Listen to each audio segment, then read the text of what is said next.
Coach, I watched the Blue White game on the Big Ten Network, and my favorite part of it was halftime with Anthony Adams, Michael Robinson, and LeVar Arrington just having fun with each other on the sideline after your media punt fielding kind of competition or whatever you want to call it.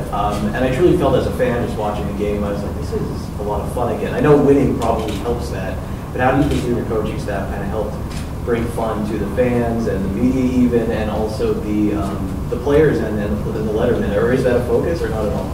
Well, yeah, it's always a focus to have fun. You know, the game should be fun, should be exciting. But I do think there's a sense, you know, with the fans and with the alumni and with the lettermen, that they have taken a deep breath. Like, whew, all right, you know, we're in a good place. We're headed in a really good direction, and we can get back to kind of really enjoying this and having fun. And I think the other thing is the relationship aspect for us. You know, getting to know a bunch of those, you know, lettermen and people in the community and the relationship aspects. I've talked about this before. You know, Penn State, you know, I think our strength is our people, and it's a real sense of community, and it's a real sense of family. And I think the consistency that we've had on the staff for so long really helped with that. And then obviously with so much change in such a short period of time, that was a challenge. So I think, you know, the longer that I've been here, the longer my staff's been here, and been able to kind of get to know some of those guys and build relationships, it makes them more comfortable, I think, coming back. You know, I tell them all the time, this is their home, not mine. You know, that I'm in a leadership position, you know, at their home, but that's their football building. Lash is their football building, always will be, and we're starting to see more of that. I think we had almost 250 lettermen back at the Michigan State game on the sideline, and then I think for the spring game and the blue-white game, we had a number of guys back as well. So it's been really good. You know, Spice has been a guy, Anthony Adams is the guy I've developed a pretty good relationship with. He's been awesome. If you guys don't follow him on Twitter, you should follow him on Twitter because he is hilarious. He really is. James, you've been able to keep your staff intact this year. And I'm just wondering, with the way salaries seem to be escalating, especially at a place like Alabama, how difficult is that going forward, keeping staffs intact? Well, I think it's a challenge. It always is, but I think that's one of the things that's been a focus point for me. You know, my entire career as a head coach is, you know, what can we do to continue to develop our players and put our players in position to be successful and give them all the support that they need in every area, academic support. You know, when it comes to career, you know, in terms of, you know, development, in terms of resume writing, internships, all the developmental type stuff that we want to do away from football. That we have things in place for those types of support. And that we have the support for the coaches, so that they have as much support as possible, and that financially we're able to take care of them the best we possibly can. And I think here's the deal. I don't think we need to be in a position where we're the highest paid staff in the country, but we have to be. We have to have an understanding of what the market demands, and then I think we have to be fair to people. You know, fair to Penn State and fair to people, that we have the best chance to keep them. And I think at the end of the day, I think we all realize the finances matter, but it's not the end-all, be-all. People want to be a place where they feel comfortable. They want to be in a place where they feel respected. They want to be in a place where they feel appreciated. You know, so all those things factor in. I think if it just comes down to money, then you know, I think you're always going to be in a tough spot. There's always somebody out there that is willing, you know, to push the needle.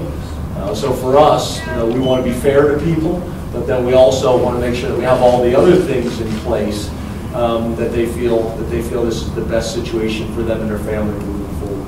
How much time do you spend talking to Sandy about those types of things, making sure that your assistant coaches are taken care of, whether it's financially or whatever else they may need? I think, you know, actually I think the Caravan is good for that. I think it allows me and Sandy to spend a lot of time together. I think, you know, we went out to Arizona last week and we're on a flight together for 4 hours. What was that for? I'm sorry. The Fiesta Summit is now called. So I think that's good. You know, Sandy's got 31 sports that she's responsible for. So she's being pulled in a lot of different directions. As the head football coach, I always want as much time with the athletic director as I possibly can get. But she's got a lot on her plate, you know. But we get a chance to visit. But yeah, I think all 31 coaches would like more time, you know, one-on-one with their ball.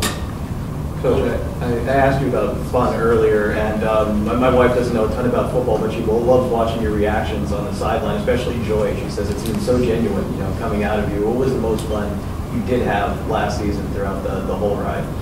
Yeah, I don't know if you can necessarily put a finger on one specific moment or time. It's kind of the whole experience. It's the whole process. I did have somebody last night, you know, said that, Coach, you need to stop beating up the players and the coaches on the sideline, because if you look up in the stands, the fans are now doing that with the people next to them. You know, the whole stadium is beating each other up after touchdowns and big plays. But yeah, you know, we work really hard. I think people know that. I don't need to sit up here and tell everybody how hard we work, but we work really hard as players and coaches and staff. So that, you know, when you do have opportunities to go in the stadium and play the game and have success and make big plays, you better enjoy it, you know. And so, you know, I'm not one of these guys that's going to be stoic on the sideline. That's not my personality. You know, I'm a little bit different in practice than I am in games, because in practice, when they do something that I don't agree with or that I don't think is the right choice or the right decision, then I get on them pretty good. During games, I don't want to do that. You know, during games, when they do something well, we're going to scream and go crazy. When they do something wrong, I'm going to try to kind of have a conversation with them. But practice is kind of different, you know. So I don't know if there's one specific situation, but it's more kind of the whole process as a whole. Coach, last year there was some segment of the fan base who was frustrated about the pace of the progress. This year, that same segment of the fan base is meeting with expectation. How do you keep that noise away from the players, either extreme?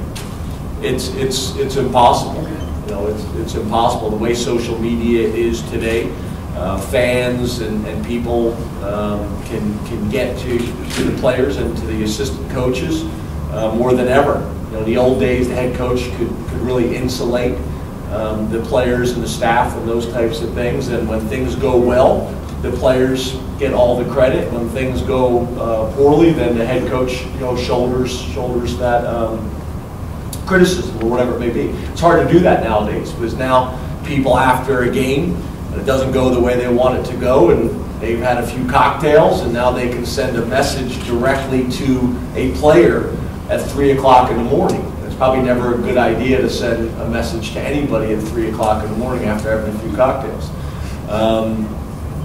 But that's a challenge. What I try to talk to our guys about is you really shouldn't be listening to either or. You shouldn't be listening to the praise when things go well, because if you're going to listen to that, that means you have to be willing to listen to the criticism as well. You know, so, you know, we just try to focus on the things that we can control. That's not one of them. Coach, you talk about the depth now that you brought in last couple of years now. How confident you are if someone gets injured, you can bring in a guy equal to that guy maybe who got injured. Yeah, we're in a better place. You know, I still think we're looking to create more depth. That's through development as well as recruiting. But I do think we made progress. It's light years ahead of where it was, you know, 3 years ago when I first got the job. But you know, that's a constant battle. You know, that's a constant battle. What you try to do is get in a situation where you don't have so many dips and valleys, where you got one position that's got tremendous depth, and then you got another position that doesn't. You know, so what you're trying to do is kind of across the board. So I'm constantly studying our scholarship grid and where do I feel really good. To me, at every position, we should have a starter that we feel really good about, that we feel like we can win in the Big Ten with. We should have a backup that we feel like can go in and really play at a similar level. And then you should have a young, exciting player kind of that's developing that you're really excited about his future. And you need that at every position. And I wouldn't say we have that at every position, but we're much closer to that, you know, now.